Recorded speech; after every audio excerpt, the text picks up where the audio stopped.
Hey there, welcome to this episode, and today we are going to look at the start and end menu and what we can do there. So let's press start and end, and what it will do is it will open up our sample that we have selected. In this case it's pad 13, and I can see that because it says A13 here as well in the bottom of the screen.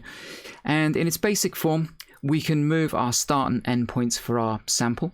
So with Control 1 we can move our start point and find a new start point, and with Control 3 we can switch along and find a new endpoint. Now, let's say we wanted to move our start point here, close to this big transient, kind of tighten that up a little bit.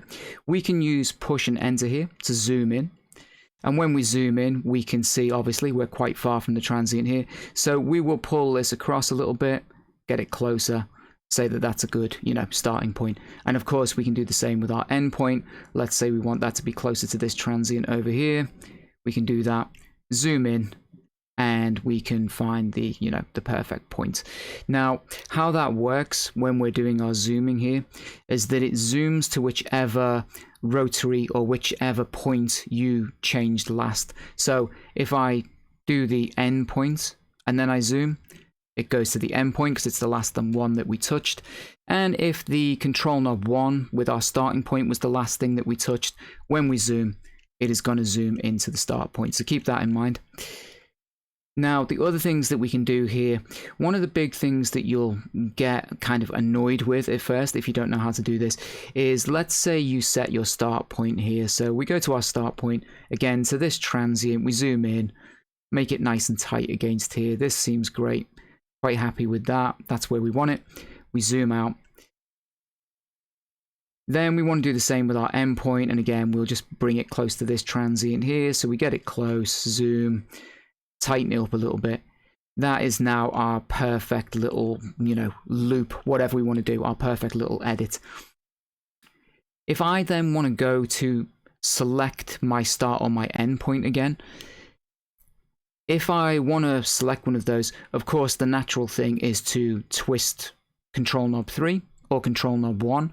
But of course, as soon as we do this to select the point, because the endpoint was the last one we had selected, if I want to go back to the start point, in order to get the start point selected, I have to kind of touch this rotary. And as soon as I do that, it jumps out and it becomes annoying because I've just lost that perfect point that I had. So let's zoom back in again, find that point. And of course, it would be the same deal if I now wanted to skip over how do I select Control knob 3 without actually having to rotate it and touch it. It becomes like a bit of a pain. So the way you get around that is you do Shift, and then when you move either your start or your end point, all it does is it zooms into that point, but it doesn't move that point around. And of course, if you take your finger off, I could still shift my start point here. That's great. But if I do Shift and go to my end point, you will see it's doing the same thing. It's zooming into that point, but it's not actually moving it. So we can select the end point without moving it, which is really good. And the same, go back and do the same with our starting point. So keep that in mind. Shift is your really good friend when you're messing around with start and end points, if you want to select them without moving around all the time. So now that we've done that, we can, select start and end points. We can crop in, be really tight, switch between the two. We can also use this resample button here, and what that will do is it will turn on the 0 cross snapping point. So if we turn it on, and let's say we zoom in, whatever was selected last, so the start point here. If we move this around, it starts to snap to the 0 crossing point. And essentially what that does is if you try and cut through like a waveform at a point where it doesn't hit 0, it will leave you with some kind of unwanted click and pop at the beginning of your sample. So it's useful to have this turned on. Now, it's not foolproof. Sometimes it doesn't always work, but generally for the most part, it's pretty good. So keep that in mind. And of course, if you zoomed in and you need that fine tuning again, just press this, turn it back off, and you'll be able to move in, really tiny increments.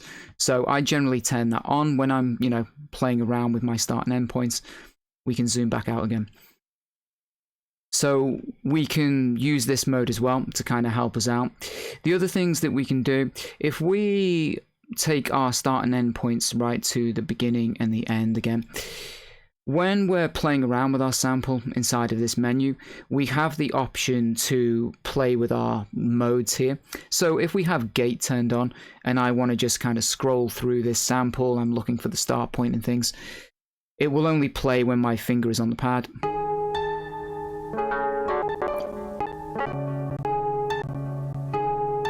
And you could see that it was skipping along as I was trying to find a new start point. It also works with like loop, and if we just scroll this back for a second, if you look at Control 2 here, it's currently set to off, and if we twist it, it doesn't do anything.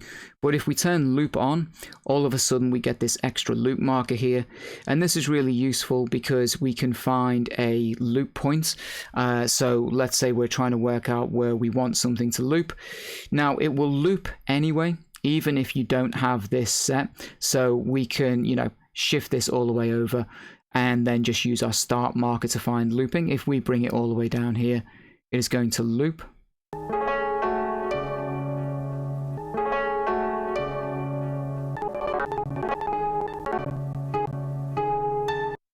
But you'll notice that the start marker and the loop marker can be independent, so I can start the sample here and then it's going to loop when it gets to the end.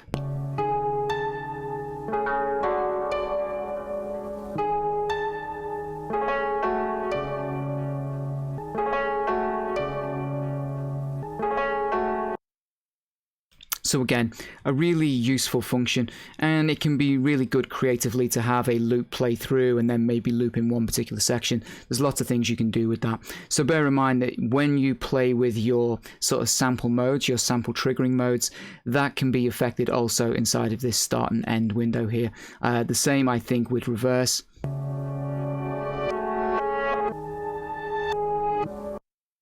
You can use those functions inside of here as well. Now, the other things that we've got, let's say we wanted to make some kind of edit here. We only want a portion of this particular sample. Let's say it was like here. We can use our push and enter menu. And then we've got the ability to truncate. So when you truncate something, you basically eradicate any unnecessary, fat that we don't want from here. We can actually do it. Let's truncate it. And now our sample is a lot shorter. The other things that we have inside of this menu are to normalize. So if you've got a sample, it's a little bit quiet, you want to normalize, bring out the volume, you can do that. You can also use emphasis, which will add a little bit of like high end to the sample, just kind of accentuate the high end, which can be useful. Again, if you've got like a sample that's not been recorded very well, you can use emphasis and kind of play with it that way. And then of course we can exit and we can come out of here. So that is essentially our start and end point window. Those are some of the functions that you can access within it, and good ways to play with your start and end points, find loops, manipulate your samples and all that good stuff. So hope you've enjoyed it. Take care, and I'll see you in the next episode.